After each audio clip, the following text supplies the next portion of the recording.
Rhodri. Yay. I'm really nervous about this, so be gentle. To put it in context, I had a few poems that I was going to write for today, but I'm not a natural poet, so I ended up writing 2 poems about a few hours ago. I was going to write one about procrastinating, but I kept putting it off.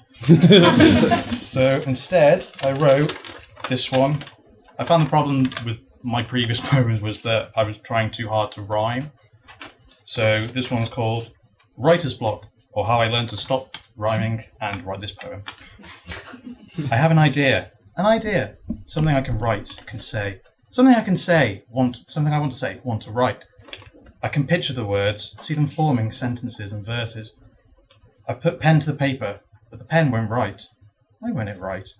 It's like forcing an object that won't budge. Why won't it budge? What use is a writer who can't write? There it stares, a blank page, a blank screen, a slate that's clean, a stone with no carving, a sigh of annoyance. This won't be easy. It used to be easy. I could write till my fingers wept and my muscles ached. It's been too long. I stopped writing a while back, and now I can't write at all. I feel like a mute, trying to speak with the words aren't said. The verses are there, but I can't get them out. There's plenty in... Sorry. There's plenty to write in my head, but without perfection, they go unwritten. If they're not right in my head, they won't be right on paper. But what's this? A eureka moment? The pen's in my hand, the idea's in my head. This is what I've been waiting for. Once more from the abyss. Suddenly the words are clear, dark ink staining the white with wondrous words. A poet is reborn, a talent rediscovered. Down with the pen, let's see what I've got. Oh dear. I look down at my work and it fills me with sorrow. Forget all this tosh, I'll try again tomorrow.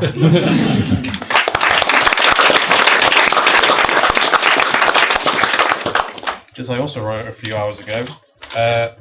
For some reason I had Jefferson Airplane playing in my head this morning, and I thought, I'll rewrite Alice in Wonderland. So here we go, this is Alice reimagined. In my room, there I sit, my warm clothes, my padded wall, my own little rabbit hole. A place of wonder this is. The doorknob is talking again. Silly doorknob. I twist his nose, but I can't. The straitjacket annoys me sometimes. My hallucinations play tricks on me. Is this room getting bigger? Is this room getting smaller? Or am I getting bigger? Suddenly an open door. Into the ward I go. What wonders await me today? Here's one patient. His skin is all pale, with thick-rimmed glasses. With his furry white beard and button nose, he looks like a rabbit. He's asking for the time. He's always late, you see. I've never known what he's late for, but he'll have missed it now. Time for some exercise, says one of the guards. He looks like a sea captain. He still shouts like we're sailors, tells us to run round the room. It's like a race with no winners, and no losers. A jolly caucus race. Here's the young nurse. Alice is her name. Sweet Alice. She doesn't belong here. She's too normal for this place. She knows not how to handle our reality. She's not peculiar enough. She tries to mingle, make the patients feel cared for. She chases the white rabbit around. He calls her Marianne. She gives him a cheap watch that she bought him. He'll never be late with that in his hand. Ah, poor Alice. She wanders round so cluelessly all the while. She talks to the mad twins. They always have a story to tell. But they've never made much sense, but Alice always listens. Then she sits with the grumpy one. He's always smoking cigarettes. Forgetful, though. Always asking who she is. Is she Alice? Now she's with the man from Cheshire. His grin is so distinctive, and he never stops smiling. Off round the room again, trying to find her place. Alice seems to have her own jolly caucus race.